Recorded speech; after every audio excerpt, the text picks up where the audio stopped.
North এন্ডে treat দিব যদি ভিডিও শেষে কোয়েশ্চেনের অ্যান্সার দিতে পারেন। ইন্টারন্যাশনাল বিজনেস করতে চাইলে আজকের কন্টেন্টটা বোঝা খুব জরুরি। ইউনূস সরকার ক্ষমতায় আসার পরে ডলারের ঝামেলা কমছে, যার কারণে ব্যাংকগুলো কিন্তু রেগুলার এলসি করতে পারতেছে। এলসি কি জিনিস? এলসি হচ্ছে লেটার অফ ক্রেডিট। এটা হচ্ছে একটা অ্যাসিওরেন্স ডকুমেন্ট যেটা ব্যাংক আপনার রিপ্রেজেন্টেটিভ হয়ে আপনার সাপ্লায়ারকে দেয়, যে প্রোডাক্ট বাংলাদেশে আসার পরে যদি কোনো কারণবশত আপনি আপনার সাপ্লায়ারকে টাকা দিতে না পারেন, তাহলে ব্যাংক গ্যারান্টি দিচ্ছে যে এই টাকাটা ব্যাংক আপনার সাপ্লায়ারকে দিয়ে দিবে। আমার লাস্ট কন্টেন্ট অনুযায়ী সাপ্লায়ার ফাইনালাইজ করে যখন আপনি সাপ্লায়ারের সাথে নেগোসিয়েশন করে ফেললেন, প্রোডাক্ট প্রাইস এগুলো সব ফিক্স হয়ে গেল, এবার সাপ্লায়ার আপনাকে একটা প্রোফর্মা ইনভয়েস দিবে।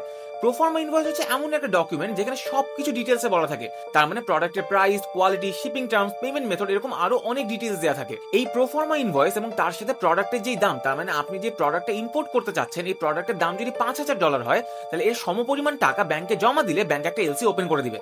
এই এলসি কপিটা আপনি আপনার সাপ্লায়ারকে দিলে সাপ্লায়ার নিশ্চিন্তে আপনার প্রোডাক্টটা বাংলাদেশের উদ্দেশ্যে শিপ করে দিবে। কিন্তু যদি বলি এই $5,000 এলসি $2,000 দিয়ে করা সম্ভব, যদি বলতে পারেন এটা কিভাবে সম্ভব, তাহলে নর্থ এন্ডে ট্রিট দিব। আর না বলতে পারলে কালকে এটা আমি বলবো, এই জন্য এই দিন সেভ করে ফলো করতে কিন্তু ভুলবেন না।